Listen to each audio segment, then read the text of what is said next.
Financing for Development, Unlocking Investment Opportunities. Financing Development in Colombia with Andres Escobar Arango. The National Development Plan is an interesting institutional feature that Colombia has. Each government has to present to Congress a development plan for the next 4 years. It has to be approved within the first 9 months of the presidential term. So it has already been approved in Colombia at the end of May. And SDGs, you can find them across the board within the plan. So green growth is there, infrastructure construction is there, resilience to climate change is included in the plan. And the important thing is, because it's a law, it is very powerful, and you can do some important changes and remove red tape and create additional resources, etc. So the development plan is a very powerful tool, and in this case for SDGs, it's going to be very important. Colombia does not enjoy the benefit of official development assistance anymore, and it makes sense. That kind of assistance is more needed in other countries.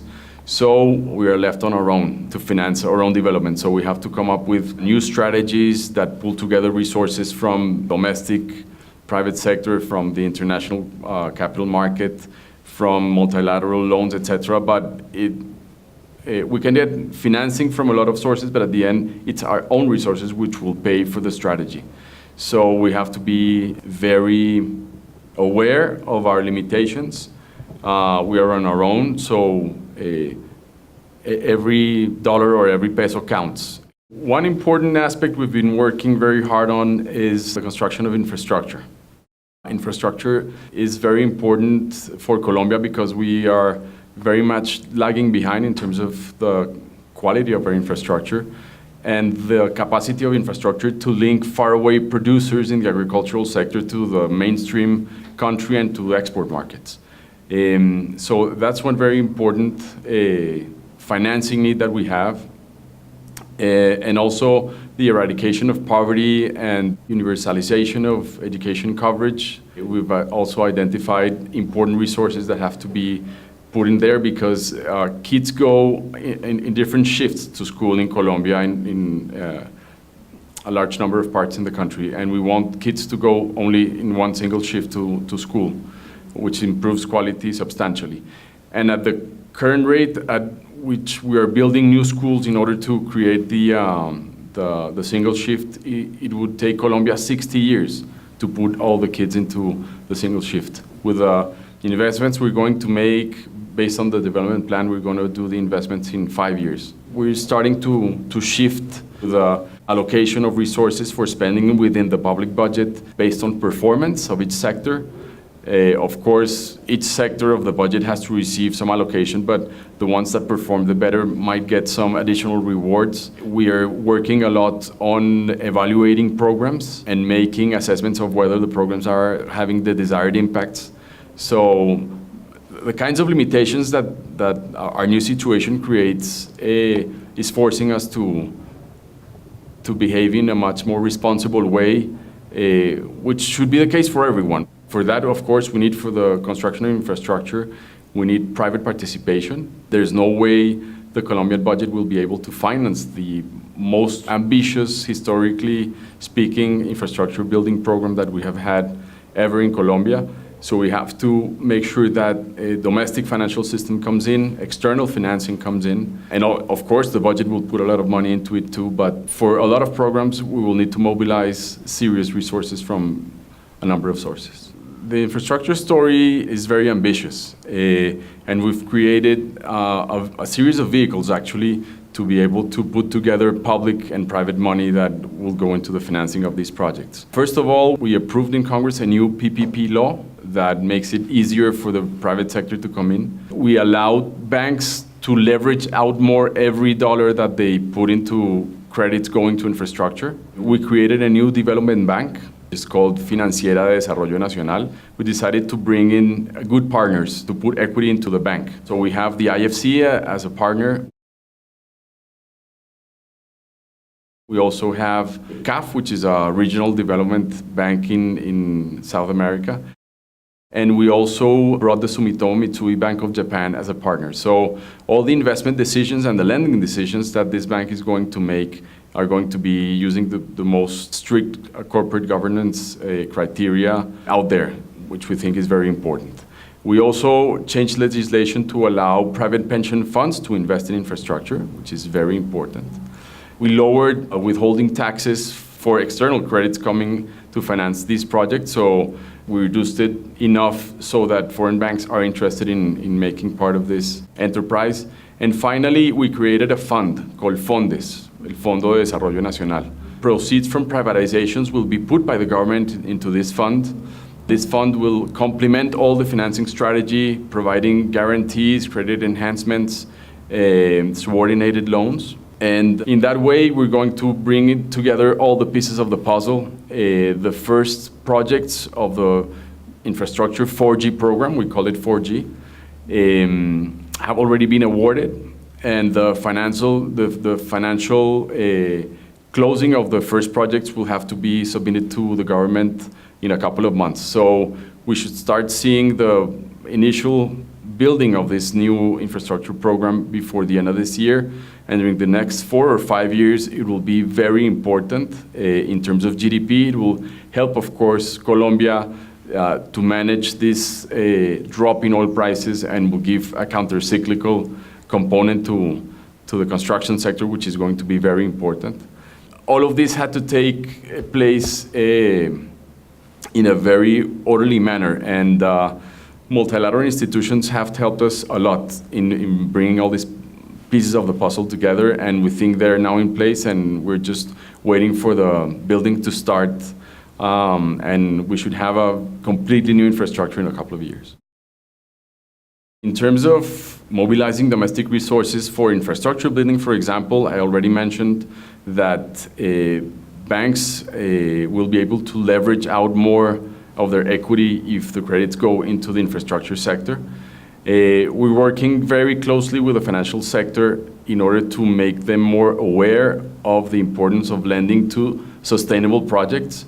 Some private banks in Colombia are already putting additional, let's say, bonus points if the project has some sustainability consideration built into it, or they, in some sectors of the economy, they have decided not to lend if the project doesn't have a sustainable component built into it. So that's very important. Also, the ability to generate new power with new sources, for example, like geothermal or wind power, etc. The private sector is very interested in financing those projects. They perceive the possibility of these projects as very good, and actually we don't see the need to put any fiscal incentives to those kinds of projects so far, and the private sector is willing to, as I said, to finance those kinds of projects.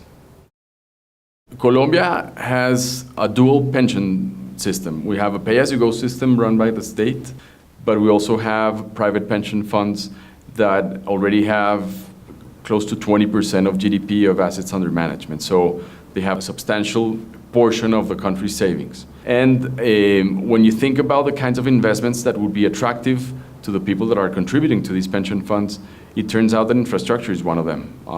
It's long maturities, relatively profitable, and actually if you look at the experiences of other countries in Latin America, you see that pension fund money has played an important role in financing infrastructure. So what we did was to create a special, let's say, a bucket in the portfolio of potential investments that pension funds can send the money to, and we decided to create one specific for infrastructure. We still have to make an additional change, which we think is important, because subnational governments save in a special fund in Colombia called FONPET, the Territorial Pension Fund. And that fund, as of today, cannot invest in infrastructure. But if private pension money can go to infrastructure, why cannot territorial pension fund money go to infrastructure too? So we're going to make some changes to regulation to make sure that a conservative portion, maybe less than 7 or 5% of the money saved for pensions, can go into infrastructure, which is a very important complement to the overall strategy of financing those projects. Well, Colombia suffered a very serious financial crisis at the end of the 1990s.